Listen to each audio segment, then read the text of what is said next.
Good morning to the September 4th meeting of the Board of Assessors.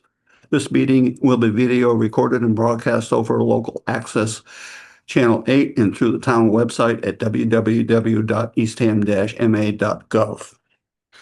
And I guess we'll go to the minutes to begin with. Did everyone have a chance to review? Yes. Yep. Is there any discussion, corrections, alterations, or? No, That I would good. ask for a motion to accept the minutes of August 7th. So moved. Second, all those in favor? Oh, there. Oh, okay.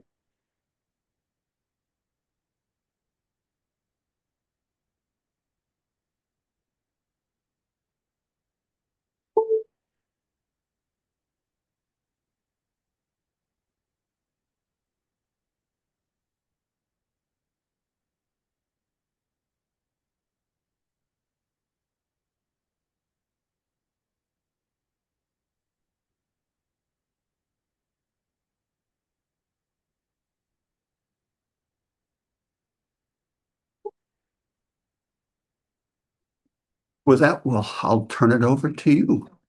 So, old news, we're still dealing with the RTE applications, nothing new there. We did pass the deadline yesterday in order to get it on September tax bill, so we have an updated count. We have about 1,350 applications at this time. So better than the previous, still not to the 2584 that we think we're gonna potentially get to by April 1st, but closer. I'd like to welcome Guy, is it Tunnicliffe? Tunnicliffe. Perfect. So Guy has just joined the Board of Assessors, excuse me, as our alternate member. So he'll be going through all his courses and he's not yet sworn in, so he's just here to kind of observe what we do. As you know, it takes a little time to figure out what goes on at these meetings. So he's here to observe and we welcome him. Guy, just a couple of things. When we're having discussions, you are totally welcome to ask any questions that you'd like. You won't be able to vote until you get sworn in, for one thing. And if one of us sitting here is absent, you will be able to vote in that person's absence. So. Alrighty, thank you.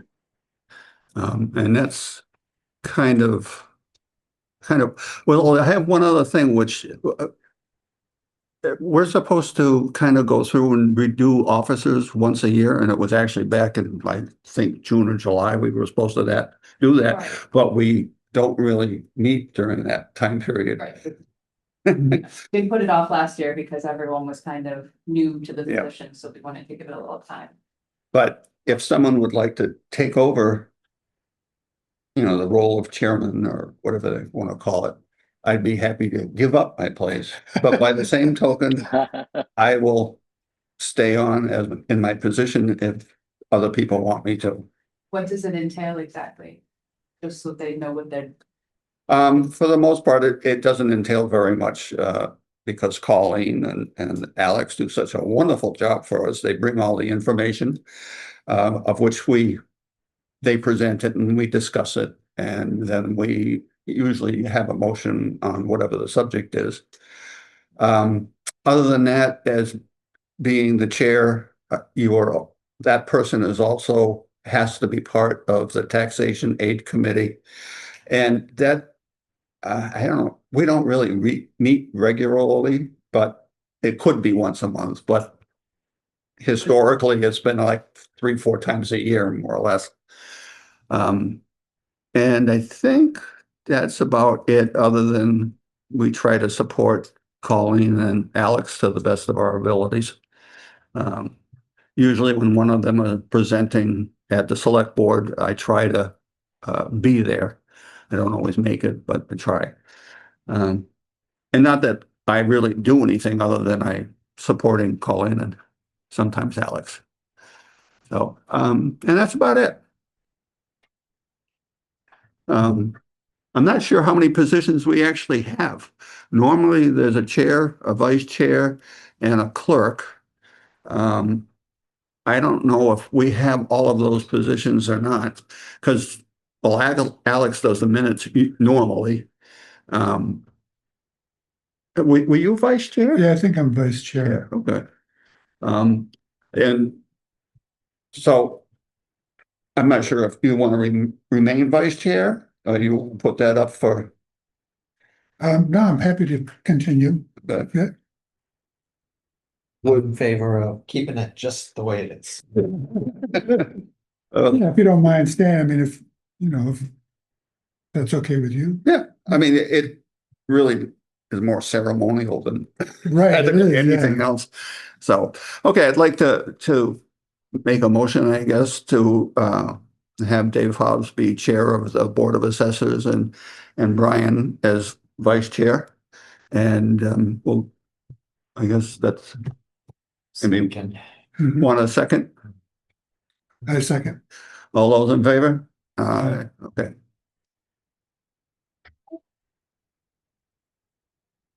And now that that's out of the way, we can move on to more exciting details.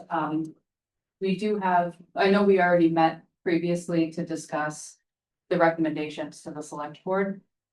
And I think that we wanted to, now that we know those numbers that I had just mentioned in my update here, that we wanted to maybe fine tune the recommendation, just, we can take a look at the numbers as they appear right now, and we have some materials for you to look at for that, and see if you want to recommend a certain percentage, not just the recommendation to adopt. Okay, so Yeah, for Rich, I missed you. I didn't realize you were gonna take this up at your last meeting, and about the day after I completed our 5-year financial projection, which kind of influenced some of my thinking. So I kind of wanted to go through that with you.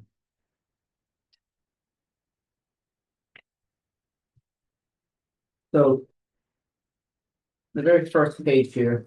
Can I ask one question? Is it possible for a guy to see this, or is that, we emailed him. What? We emailed him the file. oh, okay, Yeah, fine, so thanks. you should have that Okay. in your email, guy. The first page was I call it RTE rate summary. Select board had been talking about either 5 or 10% if it's adopted, so let me take a step back. This is the packet that's gonna go to the select board, and the meeting packet goes out to them tomorrow and is posted. And is on the agenda will be 2 votes that they'll be taking. One is whether or not they want to adopt an RTE. And the second vote will be at what amount. So, you know, the back and forth over the months on this, my sense that they're settling somewhere at 5 or 10%. So I was kind of inclined to present those options, but I'm now presenting a third option, 3%, and I'll explain why I'm doing that. And I understand that you had voted to do a 5%, but that was before the information that I'm showing you today, so this gives you the opportunity to maybe change that. So what this shows, we also know the exact number, the 1,350 people that have applied, an estimated 2,584, so like 53% or so. So in this first column, at 3% RTE, there's 2 little columns within that column. One would be full participation. That's it. All 2,584 had signed up. But since that's not what happened, it's the 1,350. The RTE goes on the tax bills just for those people that have applied. So it's a difference. Under the full participation, the median property has 100 property value. Median value property owner gets $116 benefit, but with only 1,350 having applied, it's actually 150. It's different. And the cost, instead of $74 to a non-resident, is $38 to a non-resident. And then I also have the numbers here for average, but I'm just going to focus on the median. Unless you have a question. Mhm. So One question, because at the moment, the residents will see a reduction on average of $150. But then all of those people that didn't apply can apply. So will then their reduction get get That's increased? part of my discussion here. Okay, So- okay, I'm sorry. No, good question. So then if you go to 5%, you see that it goes from, if you're a full participant, 195, but with our initial participation, would be 250, the actual would be 251 going out, the tax goes. And the actual going out at a 10% would be 509. At a cost of 129 to non-residents. So those are kind of the three positions where we are. If going back to the 3%, you'll notice that at the bottom of this page, under the yellow stripe here, the median valued home is, in every scenario, if there was no RTE, is a $131 increase. Underneath the blue line, I show the impact net of an RTE, right? So if you have a $131 tax increase as a median valued home, but you got a $150 RTE, that means a tax decrease of about $19. And on the average, it's a $50 increase. For sake of semantics here, I'm going to call that essentially break even. It's, relatively no change to the property owners. You fall somewhere in those ranges. Whereas if you go to the 5% at that bottom line, you see that, now it's starting to be, a benefit. It's not a great benefit, but $120 versus $48 for the average. And the 10%, you're getting some, forces of serious money back, reductions, I should say. So I weighed all this, and then to your question, Dave, we all know that we provided for $200,000 of a free cash appropriation for abatements. That covers the people from the 1,351 to 2,584 that might come in after the fact and also want to take advantage of the RTE. So again, it was against the overlay. And how you figure that out, it's really pretty basic. In the middle of this page is a thing that says amount of levy to shift. Under full participation under 3% RTE, almost $484,000 in tax levy will be shifted between resident and non-resident. But just because of initial, we only knew who was actually applied, the actual is going to be just about 253,000. So that difference, which I put down in the green box, is 31,000. I'm sorry, not the green box, the abatement potential line, 231,077. So that difference of 231,000 is what's at risk, so to speak, of additional abatements that might come in. We've provided for 200,000, so it's about a 31,000 difference. We know not everybody's going to come in, so again, I'm calling that about a break even financially on our overlay. And so as you increase the RTE, you see the amount at risk to the overlay increases. We don't have, under a 5% scenario, we only got 200, but the risk is 385. So we got order of magnitude of upwards of 185 or something a little less. Call it 150.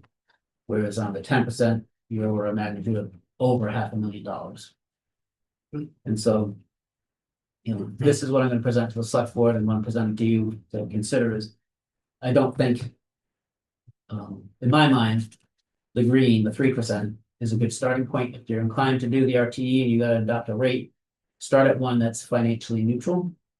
It makes the resident's tax bill for this year neutral. But what it also does, as the finance director, my job is always to look long-term and be strategic in how we do things. I don't always get a say on the decisions that get made, but I make my recommendations, right? So I'm going to ask you to go to the very last page of the student. And I'm not going to get you the nuts and bolts of this, but this is a discussion for our finance committee. We do a multi-year projection. Colleen, that's on. Oh, yeah.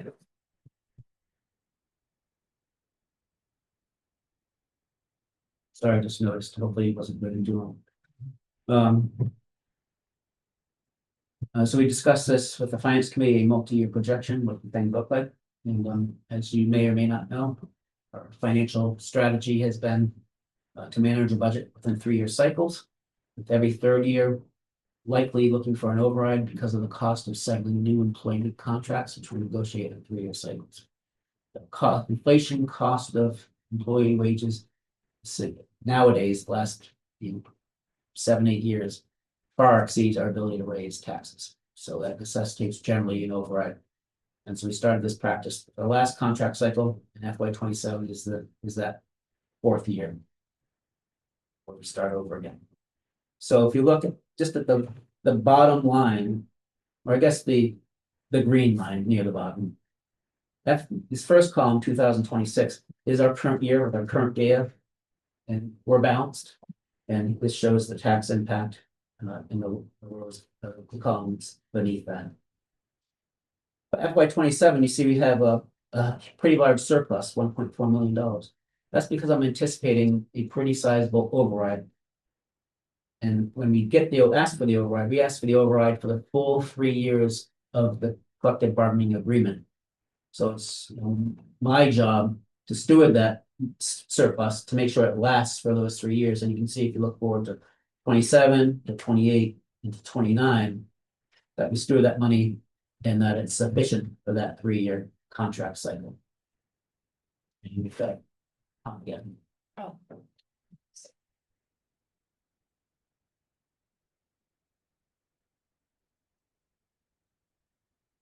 So what's the impact of all that? So I try to boil this down for the finance committee discussion. They look at a lot of the details, but at the end of the day, we all come back and say, what's the impact of all this? And that's what this bottom box shows.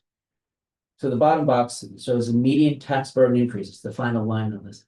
There you see the 131 for 2026. Next year could be pretty substantial, order of magnitude of $450 or so. And then it gets to be less for the next couple of years, but then you got another increase the next time we go through this cycle.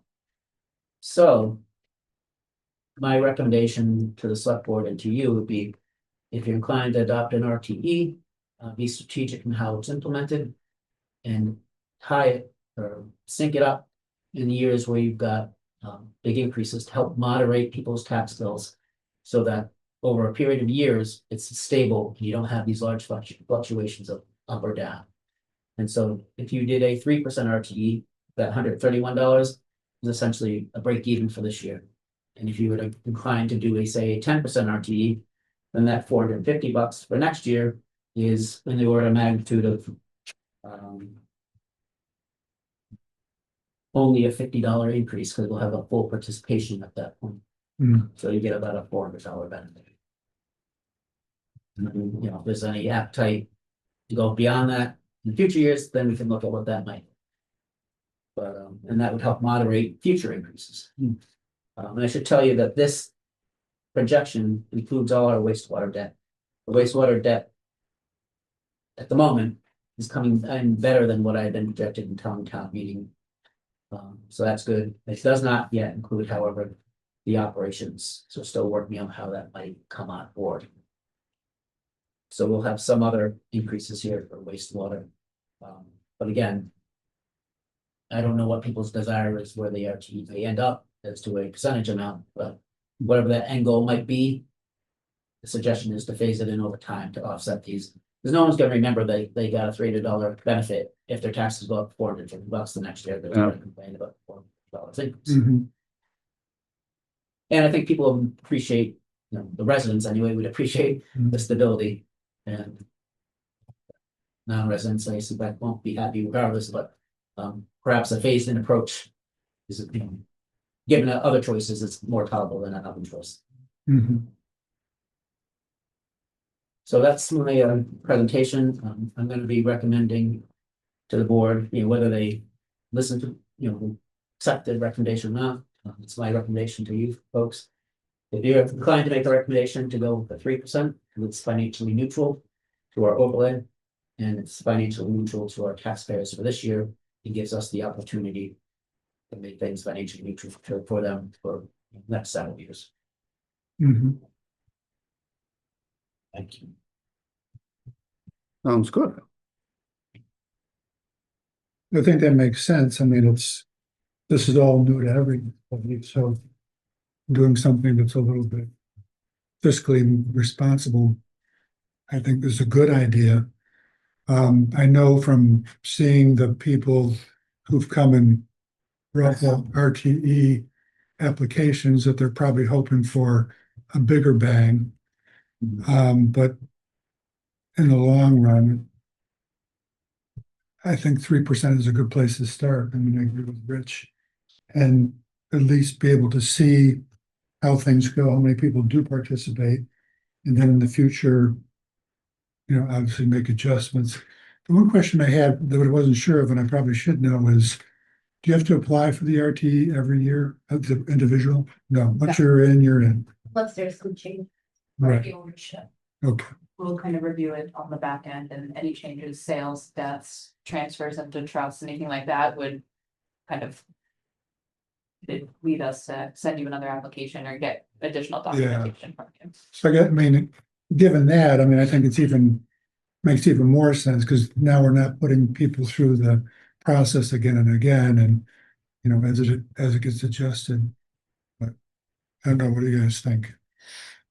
I totally agree with you. I don't see why we should put, the town at risk for something starting out. As well as the fact that if you start with a lower percentage, the non-residents will be hit less as well. Right. And so it gives them a chance to adjust and to think what their options are. And I would assume that over a course of years, maybe we would probably go to 5% or 10% from what the select board has been saying. So it would be more of a gradual lead into that area. The other thing I didn't mention, but point out, you'll notice on this summary sheet as well, the third line down, break even value. At our initial participation, break even is it's about $4 million. So, for those that are residents and get the benefit of the RTE but have high property values. I don't know how many there are, but there's not a lot, over $4 million. So a very few amount of people, less than 50 probably that have an increase. Mhm. Value might be 4 million one. That's at the initial participation rate. And in future years, all things being equal, in future years, it's 1,950,000, almost $2 million. Mhm.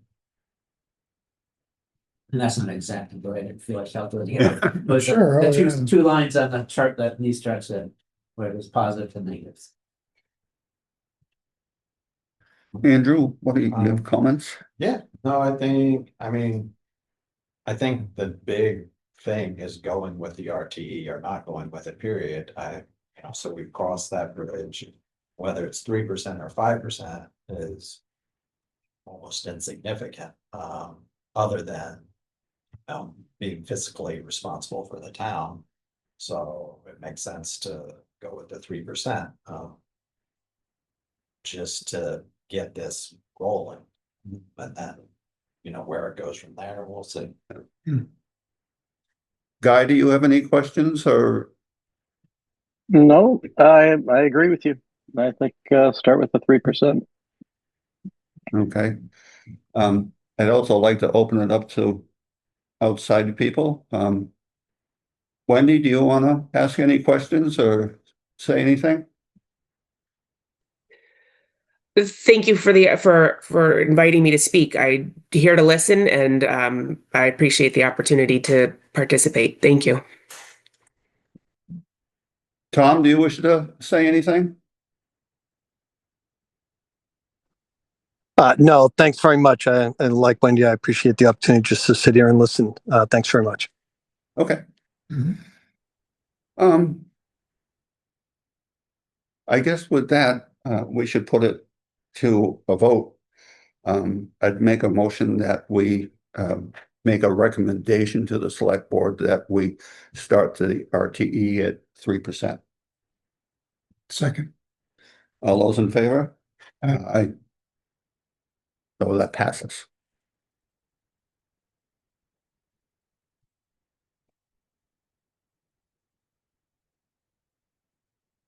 Want to thank you, Rich, for coming in and showing us this information and explaining a lot of it. Well, Mhm. Thank you. And hopefully all goes according to plan. Never does, but. Keep adjusting. Thank you, Rich. So moving on from that, we do have other news as well, just within our office. There's going to be some reconfiguring of roles, and you might have seen the posting for the assistant assessor, field appraiser position. Alex is going to be relocating Oh, abroad. really? So we are now hiring for that position, and Alex's role is going to temporarily transition to a remote role, supportive role, especially while we have all of this RTE stuff going on. We need to have consistency in what we're doing in the office and don't necessarily have the ability at that point to bring somebody new in and train them while juggling all the other things. So this is very helpful transitional Is, process. well, I guess you have to go. I was gonna ask if, is it Mia? That falls, Mira, I'm sorry. She can't automatically go in. She has to apply for it if she wants to. Yeah, anybody would have to apply, and, qualifications would be taken into account and, other, for other applicants, you'd have to look at your current roles and obligations and all that too. So, yeah, lots of moving pieces, but we're moving forward with that at this time, so. It's your last meeting. We just want. We're having another one at the end of the month. We've had a lot lately, but I mean, there's Zoom, so Yeah, exactly, people. Well, you are going to be greatly missed. Thank you. absolutely. Alex has done a really, really good job. Yes. And you came from not knowing it at all up to, almost full speed in a very short period of time. Mhm. So I can't thank you enough. And I hear compliments from outside of this for all the help that you've given and, the listening and the feedback and so forth. Hear nothing. Yeah. Appreciate all the knowledge I've acquired over the years. So, feel very grateful and very lucky. I've had that. And that's great. Has it been that long? Wow. Yeah, I know. Mhm. When I. Yeah. So she will be dearly missed, but we're going to keep her for a little while. So that's the newest news. I don't know if there's anything else really leading up to the select board classification hearing. You're all welcome to join. Is it this next It's this Monday? next Monday at 5:30. Welcome to join if you'd like, or you can always zoom in, I think they're still Yeah. allowing that, but. What else in the office? Tax bills, so we're in the process of getting all these things onto the tax bills, should they move forward with voting to implement it. And they've gone to the printer, a file's gone to the printing company to be able to add that line on, because that's a secondary modification that's needed. If it goes forward, we have to be ready for that, so. All those things are in place to get the tax bills out mid-September. I think they'll go to the printer by the 16th, so. And then we'll enter the next phase of our duties, and that's when abatement season will officially begin, and you'll have a lot of learning when that occurs, Guy. You'll hopefully be sworn in at that point. It could be a bigger part of these discussions when we discuss all the valuations and potential discrepancies and whatnot, so. That's all to come. But that's all I can think of that's currently, these are the big things in the arena right now, so. Okay. We'll want to have discuss a date for the next meeting, which I think. Because currently what we have, we had the deadline for all the applicants yesterday. That's to be able to get on the tax bill that they receive. But there's still time after that for them they can apply all the way till April 1st. But if they want to get it in before their tax bill is due, we can have another meeting to vote on, well, all the exemptions that continue to come in. But the amount that's due when they actually pay at the treasurer collector can be reduced. You know, Oh, we can it can be. approve their applications, yeah, so it won't show on their bill, they'll have to follow up to find out the exact amount, but it would still be. Whatever amount is approved, if and how much, you know, Mhm. so if we had a meeting. Early October, mid-October. Right? Basically, if we don't wanna push it out too far, I guess we could Right. do mid-October. And then we could just have all those exemptions be reduced from the bill. Mhm. I'm away on travel. Okay. First 2 Thursdays of October. Okay. So if we could do it The third, third Okay. Thursday, that would be great for me. pretty open. So the 16th, would that be? Okay, Uh-huh. that works on my end, if we wanna pencil that in and we can, Sure. At 11, like we've been doing, yeah. does that work for you as well, Guy?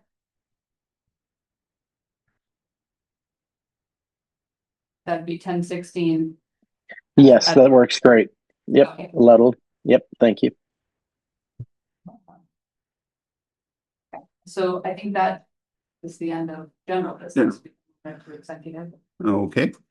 I'd like a motion to end the general portion of the Board of Assessors meeting, and not to return to the general and go into executive session. Something. All those in favor? Aye.